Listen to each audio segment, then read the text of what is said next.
In this 2023 edition of Artists Who Teach, I'm going to tell you the story of just one single artwork that I made a few months ago. I did not expect to make this work. It came to me as a bit of a surprise, and it also came about as a result of a relatively high-pressure situation. At first glance, the work will look like almost nothing, because it is, in fact, primarily an empty room. But I developed a special relationship to this room, and that's kind of what this story and what the work is about. Telling this story will give me the chance to also go into details of some of the emotions, the ups and downs, the frustrations and the joys of making this work. And I hope that in there'll be something for everybody to relate to. The story starts with the end of my PhD. Almost exactly a year ago, I finished my PhD and submitted it for examination after 3 intense years of working on the same research project. And here I am pressing the button to send it off. When you do a PhD in art, the idea is that you think and research and experiment through making. And my primary medium of making was a series of performance videos. These are some of the stills from them. In each video, I am acting. I am pretending to be different characters. And I was using this practice of taking on many different personalities as a way of making philosophical experiments about selfhood. This is largely what I do, but I won't actually talk about these today. So if it interests you, all of these video performance works can be found on my website by clicking this button. And this will take you to my YouTube channel dedicated to this video series. And these are some of the works that I've made over the years. And 10 of these video works are what I submitted for my PhD examination. In addition to that, I wrote a dissertation on a theory of character that I had developed from within this laboratory of performance practice. Here is the first line of it. I began this research with adventurous purpose, having set my sights on a rather impossible goal, namely, to embark on a quest for a kind of storyteller's holy grail, some special elixir or rare ingredient that could make my fictional characters come to life. This idea of bringing characters to life is probably something you're familiar with from literature and fiction. And it was an interest of mine as someone who both acts and writes fictional characters. But this interest was also intersecting with developments in artificial intelligence, because I was basically asking, how can you code or write or script something in such a way that it becomes an independent agent? While AI scientists were working on scripting agents in computer code, I was trying to script agents in natural language through this idea of supposedly really making characters come to life in my artworks. And this text is also openly available online on my academia profile. Here are some more pages of the dissertation just to give you a sense of some of the content in them. So it took a few months for this to get looked at by the examiners, but then they invited me to my exam, and part of that exam involves setting up an exhibition. And this exhibition would not only be for the examiners, but it would also be open to members of the general public. And this is the art research department at Goldsmiths College. And I was given a choice of exhibition spaces in this building, the White House in the middle there, in order to use for a few days for my show. And the work I'm telling you about today was born out of a problem that I faced when planning this exhibition. And it's actually a problem that I've repeatedly run into for a long time in my work. Well, at first I didn't think I had a problem. It seemed like a no-brainer. I'd already finished all the artwork for my PhD, and if you wanted to, you could access my entire submission on a YouTube playlist, and the examiners would have seen this already anyway. So now I simply had to place this same work in a physical space. I could use a screening room at the very top of the building, and I could also use a white-walled space on the ground floor of the building. And then I could simply distribute my video work around these two spaces in some kind of relevant or interesting way. And for weeks I played around with the layout that such a show could take. Except, at the back of my head, I had this nagging voice saying, "What's the point of that? What's the point of showing video work that can be viewed on YouTube in a gallery space, on screens, or using a projector? What if YouTube is in any case a more appropriate platform for my work, since so much of what I do is embedded in the language of social media, vlogging, and online self-presentation?" My plan to simply duplicate this layout by fixing TV screens to walls just bothered me. I wondered, if my work is ephemeral and immaterial, a performance captured as a digital information file, what use is physical space to me or my work? This issue has in fact always haunted me a little bit as I reflect on previous shows, even shows that I was otherwise quite happy with, like this MA exhibition for my degree show, or this solo show in Southeast London. I felt like I had already submitted the work in its ideal form. It was living in its internet home, and so I was left wondering, what can space do for me? What's the point of an exhibition in this case? I was slightly concerned about asking these questions at this point, because you have to understand, I thought I was done here.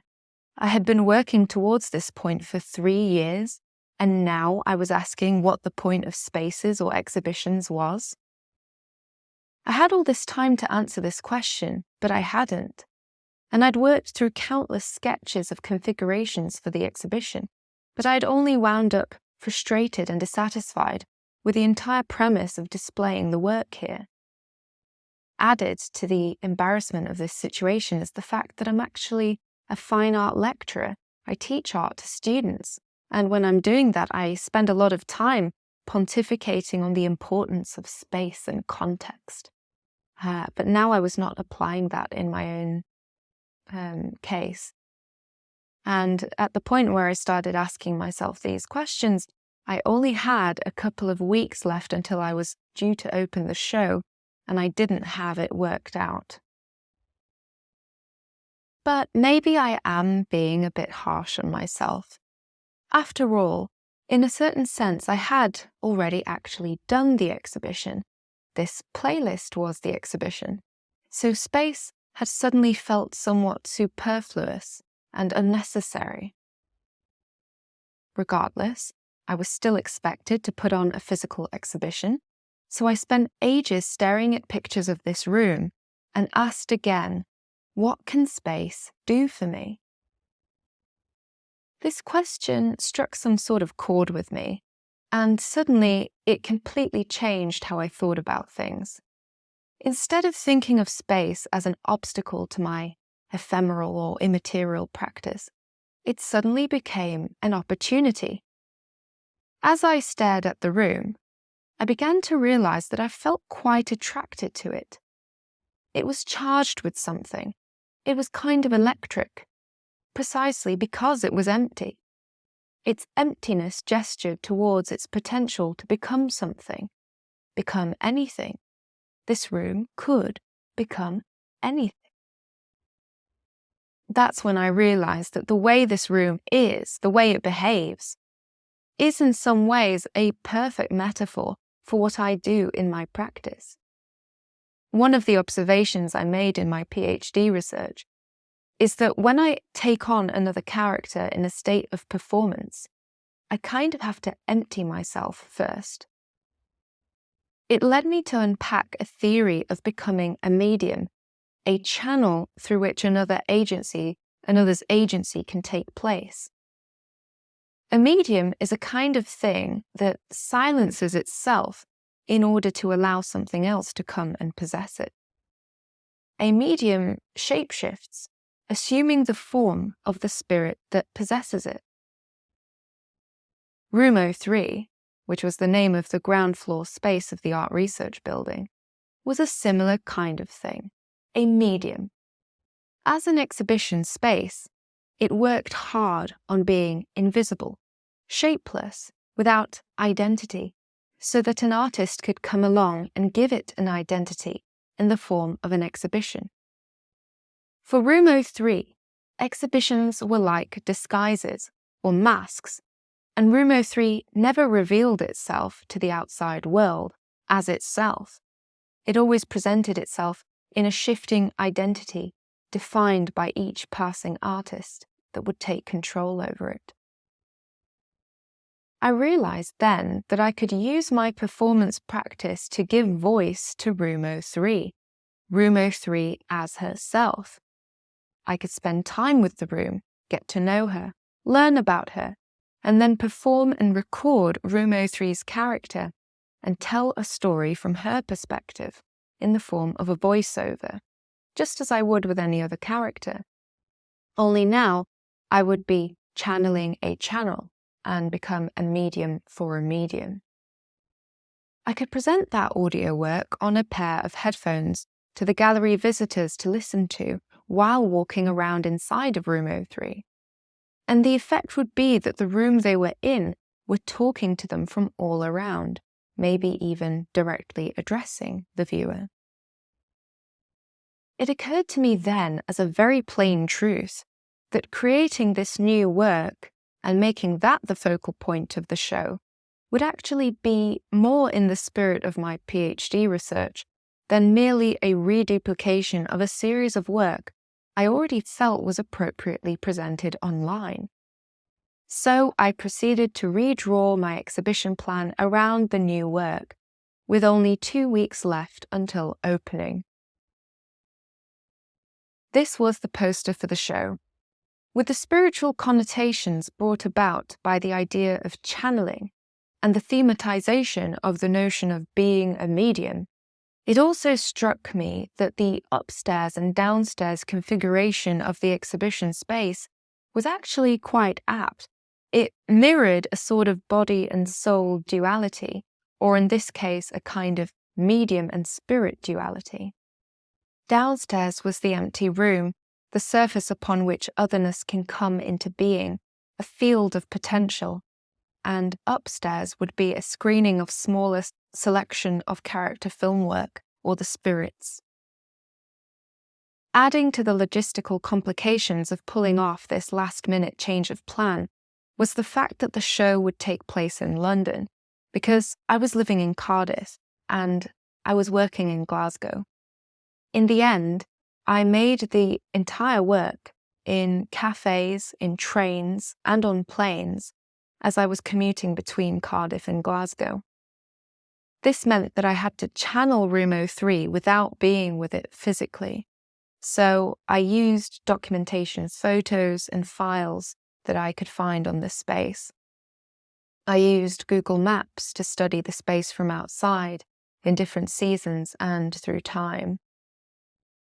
I acquired a title registry for the building to find out who owned it, and I found that it belonged to the mayor of Lewisham, who became a character in my story. I used anything I could get a hold of and zoomed in closely on the photos of the space to pick up on any details, a hole in the wall, some peeling plaster, or plug sockets that I could fold into the narrative of the room. And on all manner of forms of public transport, and as I journeyed to and fro across the UK, I proceeded to write the story of Room 03. After a day of working with my students at the Glasgow School of Art, I would return to my hotel room and practice my voice for the character of Room 03. I discovered that she was a slightly arrogant character who thought very highly of herself. Perhaps she had once had a lot of status and was part of a respectable series of Georgian-era townhouse buildings, and perhaps she clung to this lofty idea of herself, despite having fallen into some disrepair in recent decades.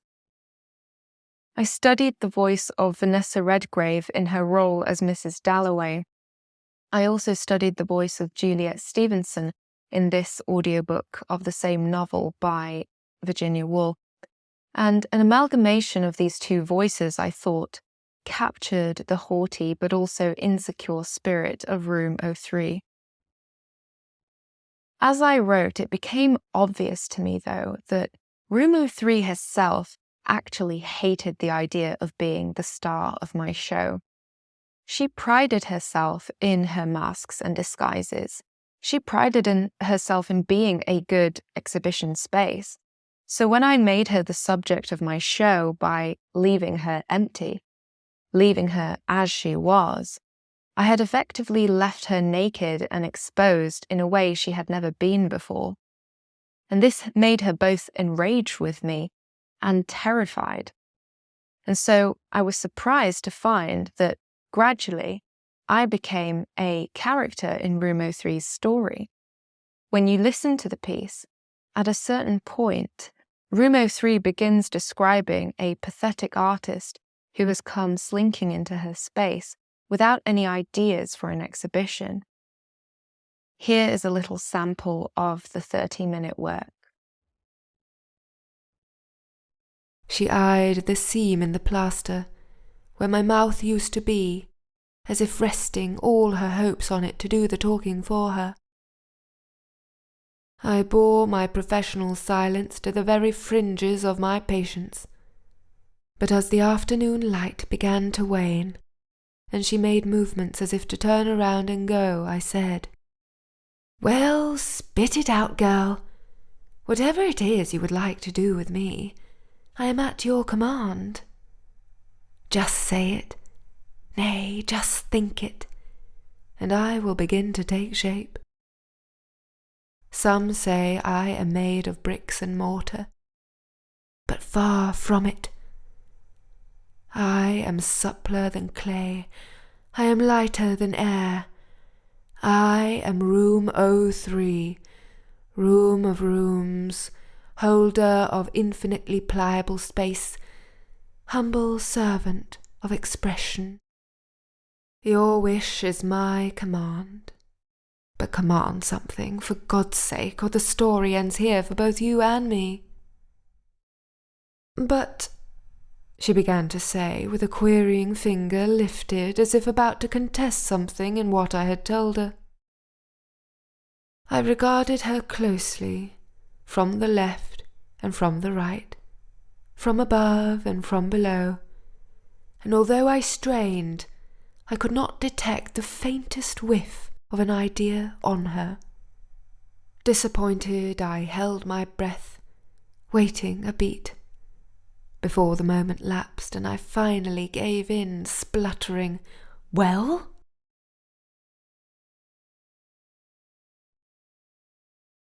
I continued to record and edit this work until the early hours of the morning on which the show opened. But I did so with excitement rather than a sense of panic. Ever since I began to ask that question, what can space do for me? And I converted in my mind what I had once seen to be an obstacle into an opportunity. Nothing mattered to me except the faithful following through of the experiment to relate to and voice Room 03. And even now, long after I have closed the exhibition and left the institution, I feel an uncanny kind of resonance with that space, which had suddenly become indispensable and utterly irreplaceable when I had previously felt it to be superfluous. Since then, I have published an audiobook version of the story of Room 03. And I'll end by reading you the blurb. Based on a true event, the story of Room 03 tells of a fraught encounter between an artist and a haughty exhibition space, in a former Georgian home in East London.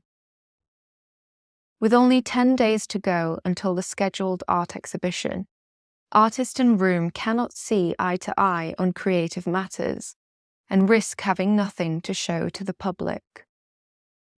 With the artist's reputation, the room's dignity, and the visitor's satisfaction at stake, unlikely intimacies develop between the three in this love letter to making room.